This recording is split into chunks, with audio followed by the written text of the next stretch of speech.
Ça y est, on est lundi, il y a moult politiques et organismes de gauche qui ont quitté Twitter pour rejoindre Blue Sky. On va faire un petit récap de tout ça, comme par exemple Marine Tondelier sur Blue Sky qui nous dit « Pourquoi je ne quitterai pas Twitter ?» Parce que c'est sûr que quand on fait des tweets à 90 likes sur Blue Sky, eh bien on réalise qu'on n'a plus aucune visibilité et que ça marche pas. On ne pourra pas accéder au pouvoir si personne ne nous voit. Mais bon. Et on a le petit récap de qui c'est qui a quitté Twitter. Benjamin Dubois qui nous rejoint, je le disais, c'est le sujet du jour, faut-il oui ou non se retirer de X? Oui, tout à fait, Philippe. Alors, beaucoup se retirent de X, en fait, pour des raisons, notamment la transformation de ce réseau en lieu de propagande, selon eux, au service d'une idéologie réactionnaire et antidémocratique, notamment depuis le rachat par Elon Musk. D'abord, regardez, l'ancien ministre et actuel vice-président de l'Assemblée nationale, Roland Lescure, dont le nom était revenu pour être à un moment donné Premier ministre, il a lancé une pétition sur le site change.org pour expliquer son choix et inviter d'autres élus à faire de même. Voici ce qu'il dit. Rester sur X en 2025, c'est soutenir le pire, c'est alimenter la machine folle de la propagande extrémiste. Alors, utilisons notre pouvoir, sortons X de l'équation, quittons X ensemble. Par ailleurs, ils sont... Alors du coup, Twitter, c'est une propagande extrémiste, nauséabonde, etc., etc. On fait une petite aparté. Il y a quand même des journalistes sur France Inter, des chroniqueurs, comme par exemple Charline Van Hoenacker, qui insulte Elon Musk et Donald Trump sur un plateau du service public. Et je peux pas trop le dire sur YouTube, mais elle le traite de gros C-O-N-N-A-R, etc., etc., et de plein de trucs que je peux même pas dire sur YouTube. Moi, je suis muselé, tout simplement. Mais voilà, sur France Inter, tu peux dire les pires trucs, insulter des mecs, et c'est génial. Voilà, ça, c'est pas extrémiste, ça, c'est génial. Bon, on va reprendre le reportage. Une vingtaine de députés du NFP a annoncé leur départ collectif du réseau social demain, donc jour de l'investiture de Donald Trump. Et notamment la députée Europe Écologie Les Verts de Paris, Sandrine Rousseau. On se lève, on se casse. Voici ce qu'elle dit. Elle lance ce message sur X et elle annonce qu'elle rejoindra Blue Sky, qui est un concurrent de X. Autre députée à faire le même choix, la présidente du groupe écologiste et social Cyrielle Châtelain, également André Chassaigne, le président du groupe Gauche démocrate et républicaine, sa collègue communiste Karine Lebon. Sa collègue communiste. Mais vous savez ce que c'est le communisme? Vous savez que c'est le truc le plus meurtrier de toute l'histoire de l'humanité depuis la préhistoire? Genre, il n'y a pas pire que le communisme, en fait. Comment on peut laisser des gens s'autoproclamer communistes encore? Après tout ce qu'ils ont fait, ces gens-là, en fait. Je comprends pas, La députée socialiste Chantal Jourdan ou encore l'insoumis Loïc Prudhomme, le président... Le mec s'appelle Prudhomme, Son nom de famille, c'est Prudhomme. Loïc Prudhomme, le président de la région Bretagne, Loïc Chenet-Girard, le président de la commission des lois, Florent Boudier, ou encore Ludovic Mendes, député Ensemble pour la République de Moselle. En France, il y a aussi des collectivités locales, départements des Landes, de Loire-Atlantique, Calvados, Ille-et-Vilaine, la mairie de Paris. Vous le voyez également, des universités, des hôpitaux. Il y a le CHU de Reims, de Bordeaux notamment, qui ont fait ce choix, des ONG ou encore des journaux, Ouest France, Sud-Ouest, La Voix du Nord ou encore le Courrier Picard. Il y a encore du monde sur X ou pas? Alors, il y en a qui ont quand même fait le choix, Philippe, pour l'instant en tout cas, d'y rester. Et notamment, ça peut peut-être surprendre, le député La France Insoumise, Antoine Léaumont. Il a choisi la stratégie de rester pour, dit-il, ne pas laisser les utilisateurs de Twitter sans un contrepoint, il dit encore Twitter, sans des personnes qui vont continuer à défendre une politique différente, une logique opposée. Pour le député et coordinateur de La France Insoumise, Manuel Bompard, il faut une réponse collective et politique, pas individuel. Et puis vous parliez de François Hollande. Regardez ce que dit François Hollande dans la tribune dimanche. Si le retrait de X doit survenir, ça ne peut pas être un choix individuel. Je souhaite qu'à l'initiative de toutes les forces politiques, syndicales, mais aussi de la presse et des médias, nous puissions aboutir en France à une décision commune. Ok, c'est vraiment... Ils ont que ça à faire, quoi. Là, du coup, c'est Sandrine Rousseau. J'en ai parlé ce matin, mais je le redis quand même. Qui nous dit sur Twitter « Aux progressistes, ce réseau est devenu un forum d'extrême droite et surtout un outil de sa conquête du pouvoir. Y rester, c'est y contribuer. En partir, c'est s'organiser pour construire une alternative. Je ferme ce compte, à très vite. hashtag HelloKitX. Et sur Blue Sky, il nous le dit, c'est fait. Là, c'est plusieurs associations écologistes espagnoles, dont Greenpeace Espagne, qui annoncent quitter le réseau social Twitter, qu'elles s'accusent de faire la promotion des discours de haine. Par contre, évidemment, insulter les gens de droite de tous les noms que je peux même pas dire sur YouTube, là, c'est génial. Là, il n'y a pas d'extrémisme, c'est cool. Regardez le sourire qu'elle a, mais c'est génial. Et on va quand même regarder ça. C'est un passage sur BFM. Ceux qui quittent le réseau social Twitter finiront-ils par y revenir? Et en fait, on va apprendre que ceux qui quittent Twitter, c'est que des Français, en fait. C'est-à-dire que avant, aujourd'hui, il y avait 250 millions d'utilisateurs.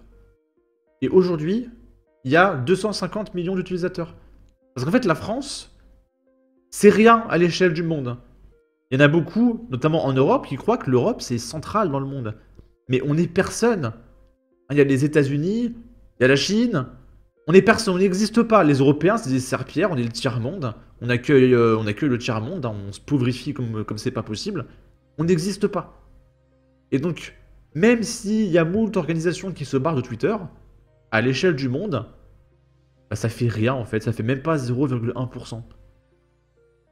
Bonjour Guillaume. Bonjour Pauline. Alors dans 3 jours, lundi, c'est l'investiture de Donald Trump, ça n'aurait... Et d'ailleurs, Elon Musk, je pense qu'il est même pas au courant que Sandrine Rousseau a quitté Twitter, hein. Il s'en bat les steaks. Hein. Elon Musk, il continue de faire 50 millions de vues à chaque tweet. échappé à personne. Et plus les jours passent, plus on entend parler de monde qui quitte le réseau X, l'ex-Twitter, qui est détenu évidemment par son allié Elon Musk. Oui, bah c'est un petit peu la mode du moment, les gens qui vous disent comme ça, ah, je vais quitter X, l'ex-Twitter, parce que c'est un site qui laisse se déployer de la fausse information, des propos complotistes ou haineux, tout ce que vous voulez, ce qui est en partie vrai. Donc, alors, après, vous savez, c'est toujours pareil, il y a, comme dit l'expression, la mode, c'est ce qui se démode, donc on verra. Alors, il dit que oui, il y a des propos complotistes, des fake news, etc. Je rappelle que ce matin, j'ai fait une vidéo. C'est celle-là. C'est les nouvelles élections en Isère, parce que le député LFI en place a pointé des gamines, et du coup, il a dû démissionner. Évidemment, il n'ira pas en prison parce que c'est un élu. Et du coup, il y a eu de nouvelles élections pour le remplacer. Et on parlait notamment de ceci, c'est de Jean-Luc Mélenchon qui ment. Et qui a reçu une note de la communauté de moi et d'un autre mec. On y retourne. Parce que sur Twitter, eh ben, ils ne peuvent pas mentir, les gauchistes.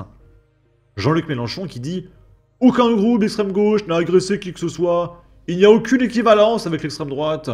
La responsabilité est toujours individuelle. La paix du pays, l'unité du peuple, etc. etc., etc. » Et il y a un mec qui a écrit « Contrairement aux affirmations de Jean-Luc Mélenchon, plusieurs agressions par des groupes d'extrême gauche ont été documentées. Par exemple, l'attaque par des membres de la Jeune Garde proche de Rima Hassan et de Raphaël Arnaud en mai 2024. Et moi, j'ai rajouté une note de la communauté. Raphaël Arnaud a menacé Alice Cordier de lui mettre une balle dans la tête. Et il y a eu une dizaine d'agressions de militants d'extrême gauche rien qu'à Toulouse entre mars 2023 et mai 2024. Donc ce qui gêne les gens de gauche, c'est qu'ils mentent. Mais tout le temps, et ils font que de se faire débunk. Et ils ne supportent pas ça. Tout simplement.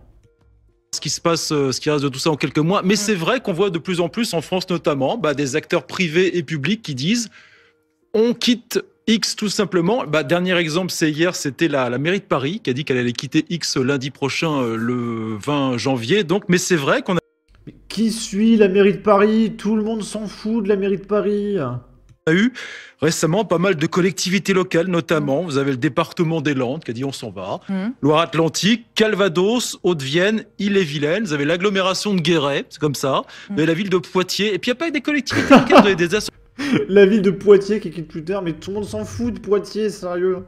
Associations qui disent on s'en va de Twitter, des ONG, des grandes universités, des grands hôpitaux, puis même des journaux de presse écrite, comme notamment La Voix du Nord ou Sud-Ouest, ou encore le Courrier Picard qui disent on va quitter Twitter. Donc vous voyez, ça touche un petit peu tous les profils, et c'est pas qu'en France, c'est un phénomène mondial. Justement, effectivement, au niveau mondial, Guillaume, le réseau social X perd aussi beaucoup d'abonnés. La vérité, c'est que non, en fait. C'est-à-dire que... C'est très français, alors. La vérité, c'est que non, c'est quasiment que les Français, en fait, qui se plaignent. De gauche, hein. Oui. En tout cas, vous êtes à 250 millions d'utilisateurs actifs sur X à travers le monde. C'est un chiffre qui n'a pas bougé depuis des mois. Vous savez, la vérité, c'est que ça fait des années qu'on entend des personnes Des grandes marques, des grandes entreprises qui font de la pub aussi, qui disent bon, on s'en va de Twitter tout simplement. Et puis l'histoire montre que quelques mois après, en fait, tout le monde revient. Bah oui, c'est ça le problème. Je citerai personne, mais le réseau social X, qu'est-ce que vous voulez? Il est devenu ce qu'il est devenu. Mais 250 millions d'utilisateurs, bah, quand vous êtes une grande personnalité ou une grande marque, à un moment donné, vous revenez à la maison tout simplement. C'est le cas pour les grandes entreprises qui font de la pub. C'est aussi le cas pour les politiques. Parce que vous savez, même en France en ce moment, le petit bruit qui court, c'est plus je réfléchis, j'appelle peut-être que je vais quitter. Mais vous voyez pas vraiment de politique sauter le pas parce que c'est pareil, ils savent très bien que Twitter, X, c'est le meilleur moyen de parler à un très très large public. Mais désormais, vu l'ampleur médiatique que ça prend, l'arrivée de Donald Trump avec son bras droit Elon Musk au pouvoir, est-ce que ça pourrait changer? C'est ça la question. Est-ce que Musk n'est pas allé trop loin ces derniers mois particulièrement pour que ça devienne irréversible? Ça, c'est le sujet. Et le sujet, notamment pour lui, ça va être un sujet d'argent. C'est-à-dire les annonceurs, les grandes marques qui font de la publicité. Bah, c'est un risque, effectivement. Il y a une étude qui est sortie récemment qui disait que 26% qui font des annonceurs qui font de la pub sur X disaient c'est pas qu'on va plus en faire cette année, c'est qu'on va en faire moins. Et là, ça pourrait devenir un sujet pour Elon Musk parce que mine de rien, il a payé 44 milliards de dollars pour acheter X. Il a toujours pas remboursé les banques et tous les acteurs qui l'ont privé. Donc peut-être que... Alors là, il ment un petit peu parce que avec l'achat de Twitter, il a pu gagner en liberté d'expression. Il a pu faire beaucoup de communiqués. Et ça a un petit peu joué sur les élections de Donald Trump parce qu'il a pu s'exprimer, il a touché plein de personnes, etc.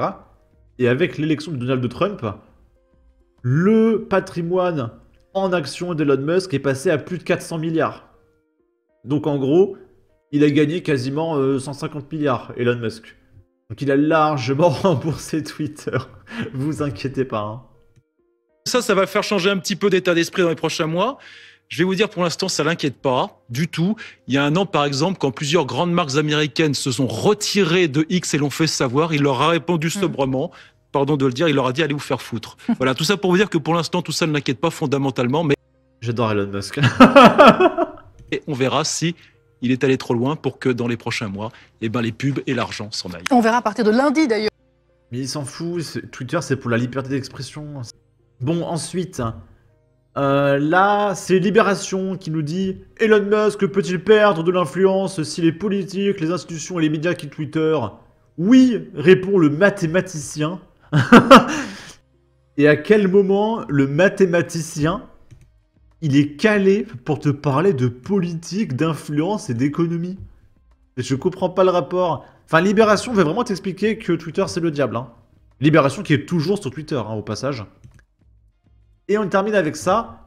Au moins 30 chercheurs du CNRS ont développé Hello Kit Twitter, grâce aux impôts des Français, une application pour aider les utilisateurs de Twitter à migrer vers d'autres réseaux sociaux sans perdre leurs contacts.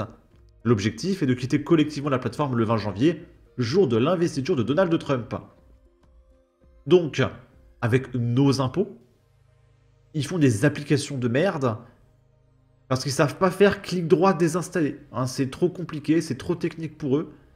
Ils ont vraiment des combats qui sont éclatés, ils travaillent pour du rien, c'est du vide. Hein. Hello Kit Twitter, dans 2 semaines, ça sert plus à rien. C'est encore du pognon qui est dépensé, c'est insupportable. C'est insupportable, il faut faire un grand ménage, hein. Là c'est plus possible. Je dis ça régulièrement, mais tous les jours c'est plus possible. Hein. Sur ce, n'hésitez pas à donner votre avis, votre opinion, à partager, liker, commenter, ça aidera au référencement de la vidéo sur YouTube. Abonnez-vous, suivez-moi sur Twitter, prenez soin de vous, salut!